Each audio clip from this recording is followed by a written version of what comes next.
Yeah, I have a slight headache, but we still got a whole bunch of things we have to get through in this video. First thing I wanted to start with is a post from XRP Whale, and it says breaking: U.S. SEC Commissioner Allison Heron Lee has stepped down from her position.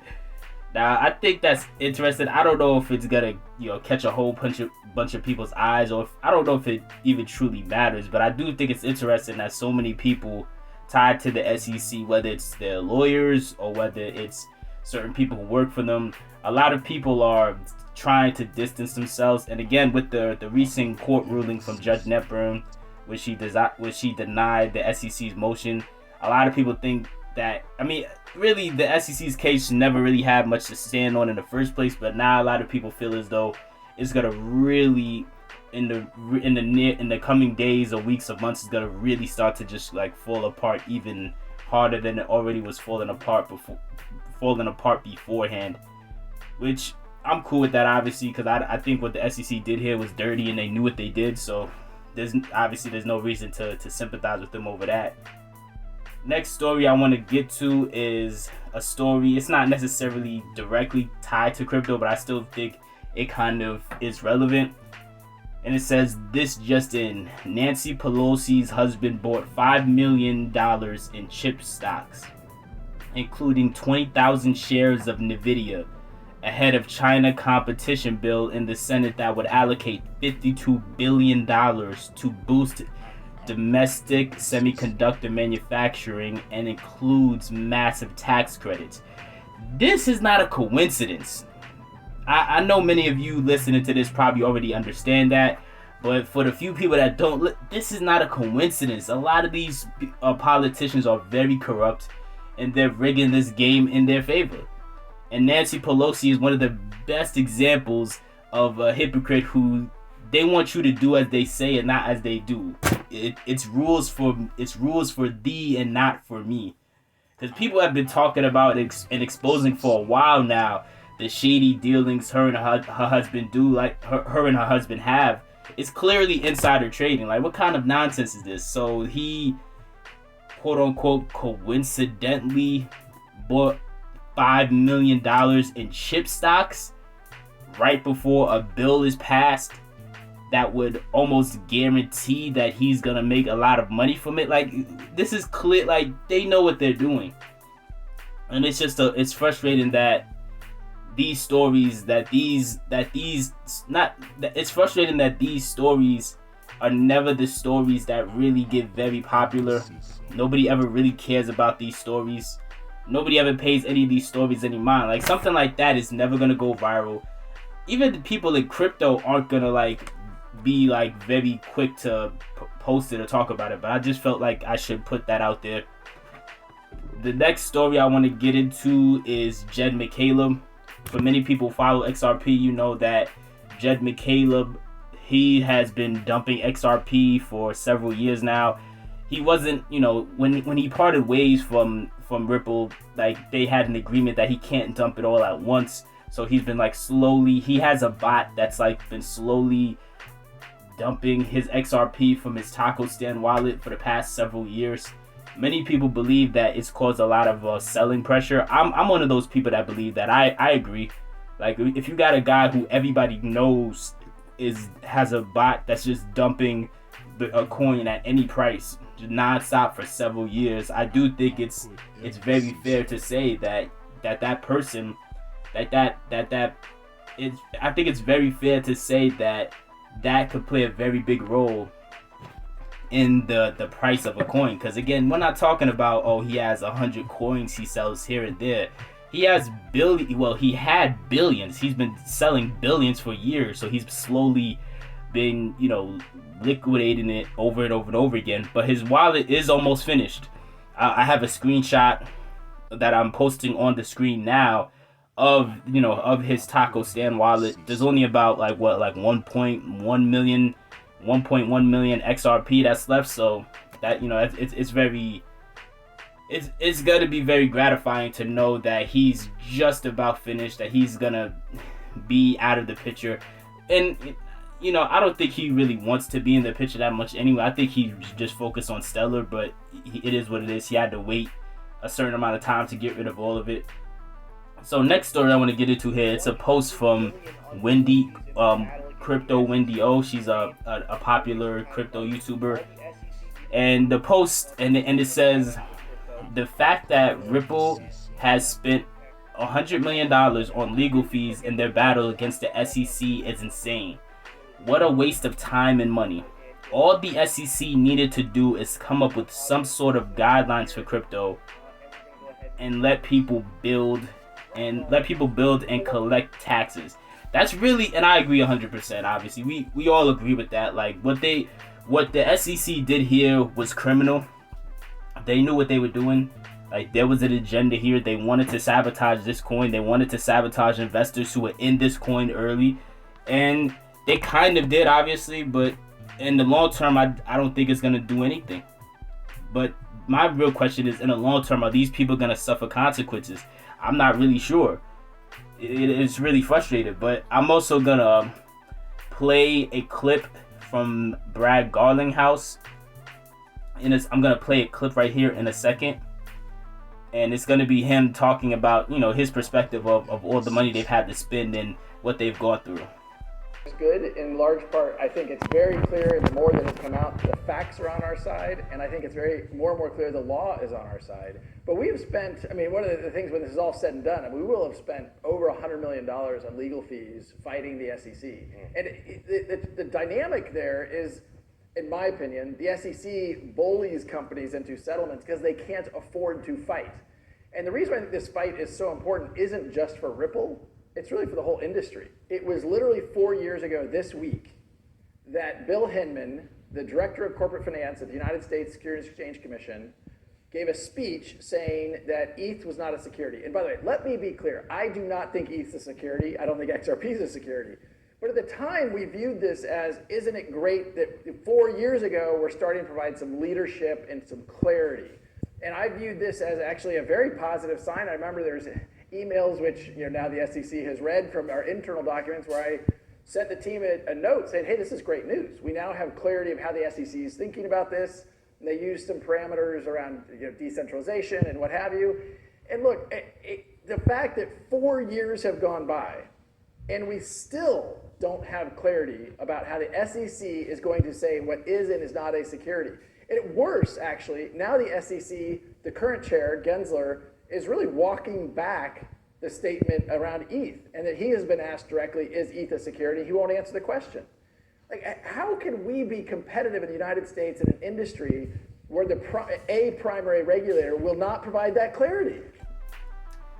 Okay, yeah, so that was a clip of Brad talking about how he felt about the situation. And something that he brought up that I thought was an excellent point is the SEC like to sue people and force and bully them into settling, because a lot of companies, they're not in a position where they just have $100 million to be able to fight back. And it reminds me of the feds, like, because the feds, so often when you hear about people getting charged by the feds or whatever, like, so often you hear like, oh, they have like a 97% conviction rate. And yeah, that's true. But a big part of that is a lot of the people who they convict are people who they really either are super, super guilty or more importantly, the next point I want to highlight, they usually don't have the money to be able to fight the Fed in court. So they just end up having to settle. But again, every now and then they will run into somebody who has the money to fight them back and win. Same thing with the SEC. Like, every now and then, they've gotten a lot of other crypto related projects and forced them to settle or cough up a certain amount of money. But at the end of the day, a big part of it really just boils down to a lot of these companies don't casually just have $100 million. In the case of Ripple, they're very fortunate because they're partnered with so many banks. They're partnered with so many different companies that they're in a position where they do have the money necessary to be able to fight against this.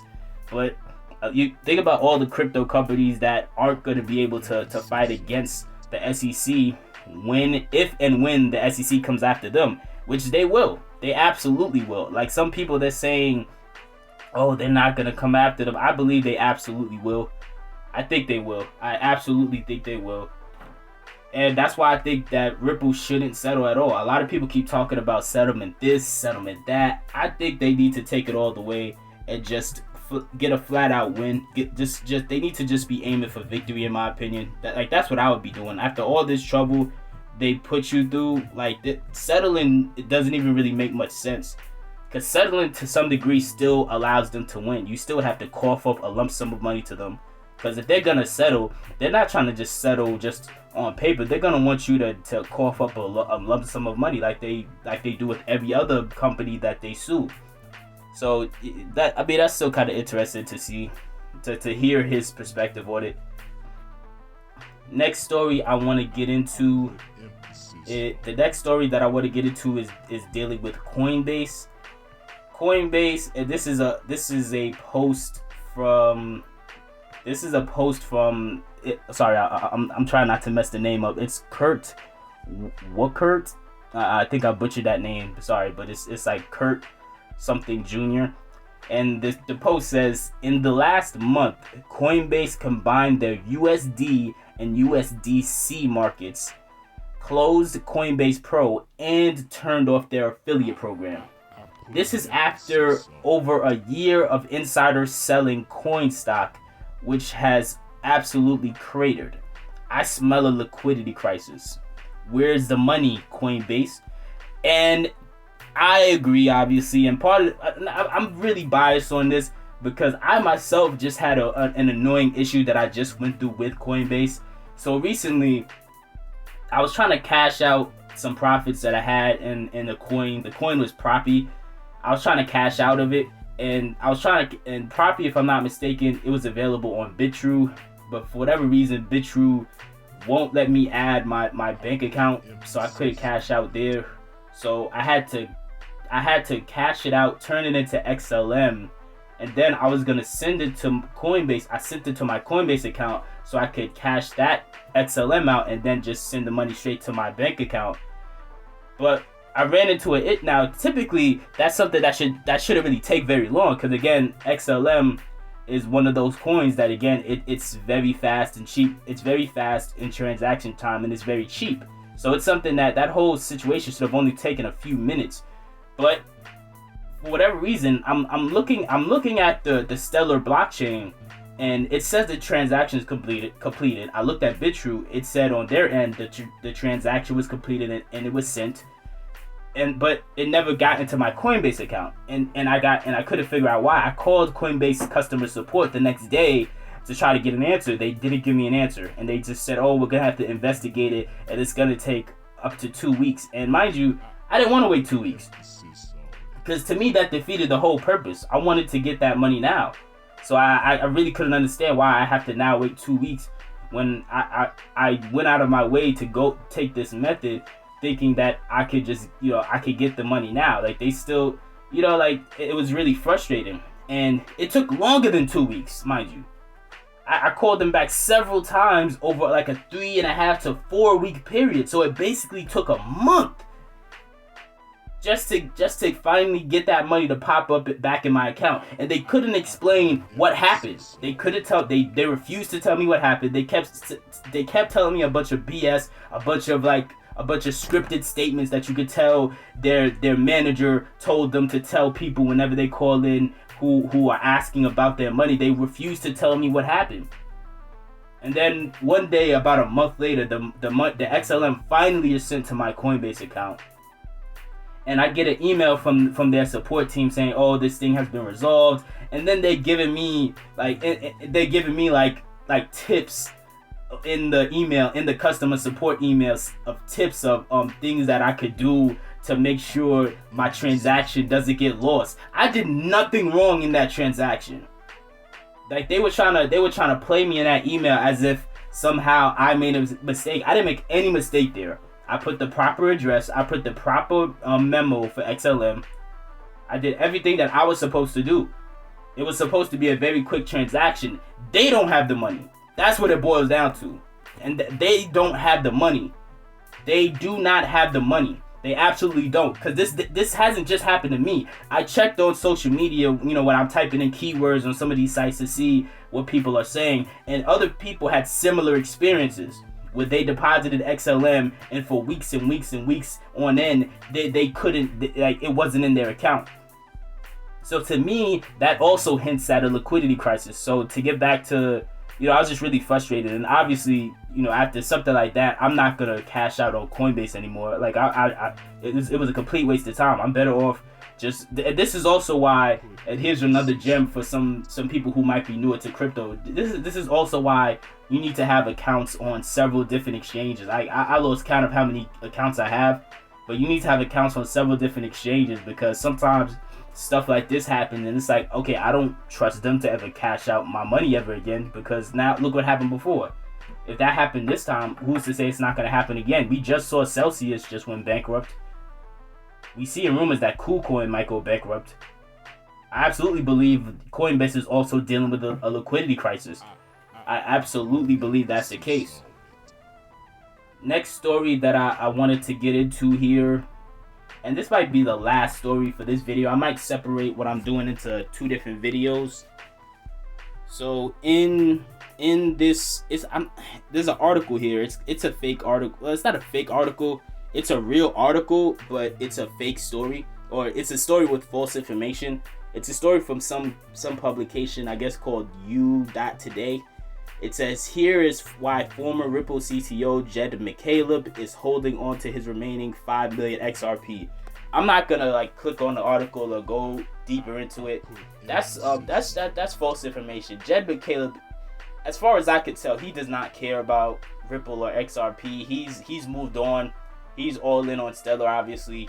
He probably would have been sold the whole lump sum that he had in that wallet, but they already had an agreement. They already had a contract where he was obligated to not sell so quickly, because if he did, it would crash the price. So yeah, that's what all I got for this video. I'm gonna do another one shortly. Let me know what your thoughts are on this. Do you think Coinbase has a liquidity crisis? Do you think that Jed selling XRP every week for the past several years has created selling pressure on XRP? And let me know what your other thoughts are on some of the other topics in this video. Make sure you guys like and subscribe.